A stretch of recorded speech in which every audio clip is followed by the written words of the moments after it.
Hey there. All right, so we're going to talk for a few minutes about karst system identification in seismic data. All right, so seismic attribute analysis and seismic reflection data can be used for karst system identification because karsts are formed by the dissolution of soluble rocks, which can create this network of caves, sinkholes, and conduits that are really can impact your reservoir characterization and development of a field. And you want to understand where they are for accurate estimation of fluid flow, reservoir quality, and well placement. And so these are very geometric features, as you can see from this diagram, which means that they're not. I mean, they're smaller scale, which makes them a little bit harder to see in seismic data. But because they're very geometric and because you have such variation in the acoustic impedance properties between the different features, they're really good for showing up in seismic data. So as a modern analog, here is a modern karst in China, and you can see how mounded they are, very geometric. This is an example of water rushing out of caves in karst towers during a heavy rainstorm. And so this is from a boat, a picture that Kurt Marfort took one of the times he was in China. Okay, so for our first example, let's look at some karsts, some caves, and some channels. And so here we've got some seismic data from the Tarim Basin in China. And this is perhaps one of the first examples of co-rendering multiple coherence volumes from different spectral components. Okay, and so the target here was to image the channels, see the karst collapse, and then caves in this Ordovician limestone. And so the karst collapse and some of the caves are filled with a porous aeolian limestone that is a very excellent oil reservoir. And so you can see here that we've got some time slices through different elements. This one up here on the upper left is the broadband coherence. So coherence was calculated over all frequencies. And then in these other three cases at 18, 25, and 38 hertz, those are spectral voices, so just part of the frequency of the seismic data that coherence was calculated on. And so within these two kind of dotted ovals that I have outlined here from this case study, you can see the channel systems. And you'll notice how they don't show up particularly clearly and in as much detail in the broadband data as they do in individual spectral voices. And so one of the things we've been doing more in the ASPE group with our seismic attribute analysis is calculating coherence on particular spectral voices of your broadband seismic data, because it allows us to kind of bring out a little bit more detail where things aren't getting kind of covered when you're looking at all the frequencies at once. So here's an example of the peak frequency and then an RGB blend of coherence. So at those three spectral voices that I showed in the last slide. And so you can see how combining them in this RGB blend of the coherence really highlights that channel system as a whole. It's really lovely. And one of the things you could do when you're trying to figure out your spectral voices is you could run peak frequency in order to get an idea of what frequencies you may want to look at and calculate for your spectral voices. So rather than calculating your spectral voices every 5 hertz or so, you can kind of do it with a little bit more of an educated guess by looking at your peak frequencies. Okay, looking at this is another example kind of showing a time slice through coherence, looking at the erosional valley system. And we can see here the very complex, very complex elements of it. Those lines I'm showing on the slide are in the Yang paper if you want to look at them some more. It should be referenced later on, or you could send me an email. And then here we're looking at the Ordovician, but moving down with a phantom slice to look at it a little bit more differently.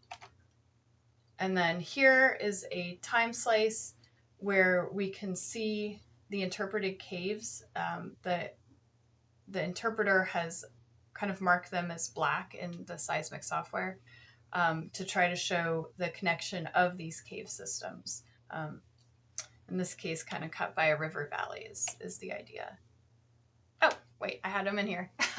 So here's the two cross lines that I showed on the map where you can see that we've zoomed in. We're just looking at 300 milliseconds or so.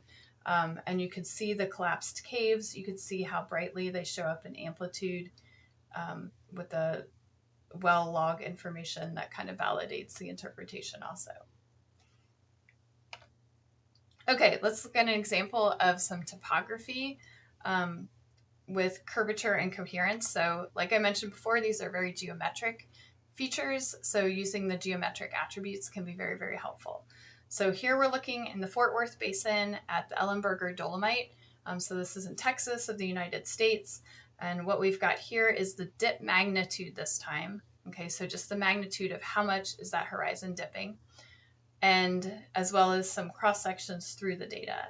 So we can see that there's been some interpreted faults here, kind of marked in red. Those show up really well in your dip magnitude.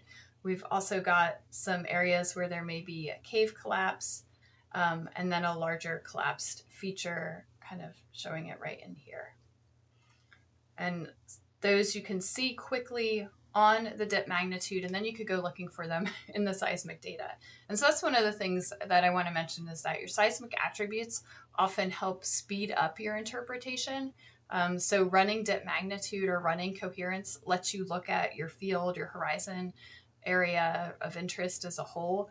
And then that allows you to kind of hone into different sections rather than working through your data line by line to figure out, where you could see different evidence in the seismic patterns to validate your interpretation.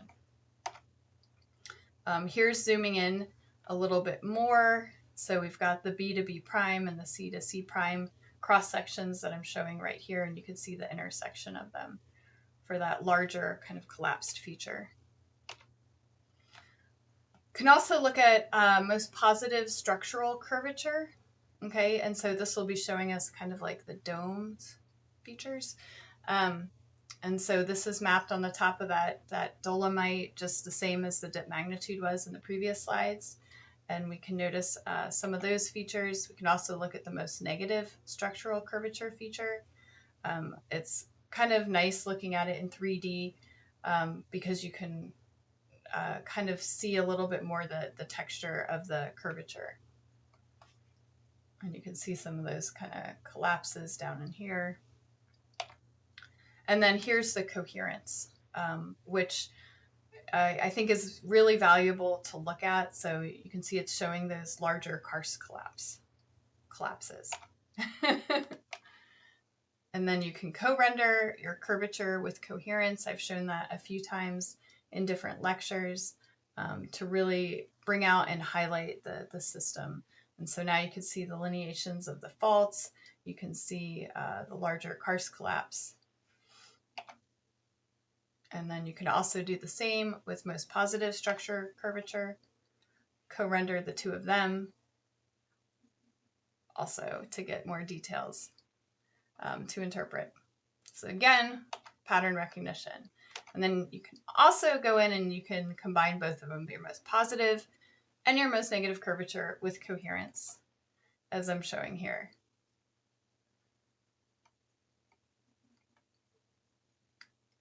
All right, and then this would be looking at the reflector, the map of the reflector with some illumination on it.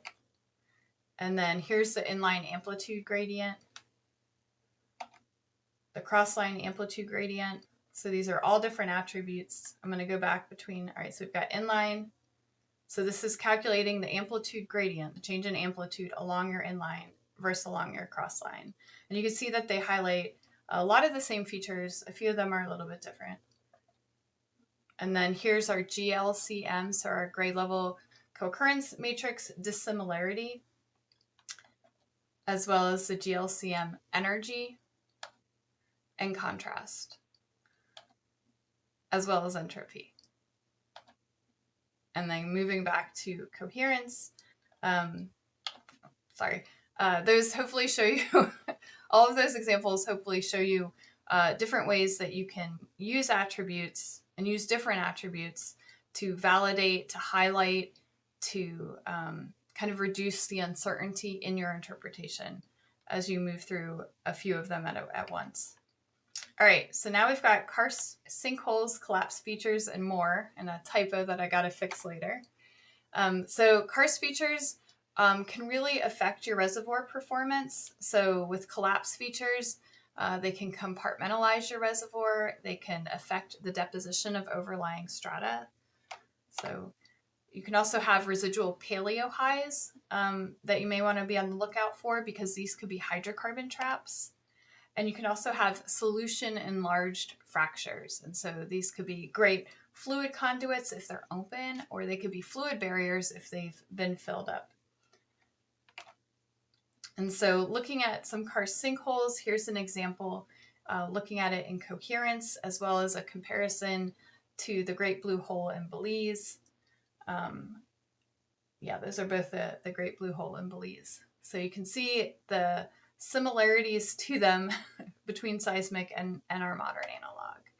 And so here's a karst collapse that you can see. This is in the Arkoma Basin of Oklahoma. So we've got the amplitude data, the variance, which is just 1 minus the coherence, and then a co-rendered amplitude and variance. And so we've got a couple of formations picked out, and these red arrows are showing some of the pipes that have formed in the sinkhole. And then you could see some of the topographic lows where you have the collapse feature, and it kind of drags down the overburden. So just for a little more detail, these pipes are about 150 to 250 meters wide, and they're spaced about 1,500 to 7,000 feet apart. You can extract the karst chimneys that I just showed in seismic data. So this is an example where they used a convolutional neural network workflow in order to identify them and then set them as geobodies. So just to wrap up with a few more words about karst, there's a lot of seismic amplitudes. I showed you quite a few that can be helpful. The variance or coherence helps you see kind of the more chaotic zones and the discontinuities. You could have amplitude anomalies around those caves and collapsed features. Curvature is great for highlighting the more subtle structural deformation that doesn't show up on your coherence. Spectral decomposition can help, RMS amplitude, and then I showed a few examples with GLCM attributes too. And so there's a lot of different reflection characteristics, from sags to irregular reflectors, strong amplitude boundaries that make interpreting these karstic systems pretty fun in seismic. So as always, thanks for listening.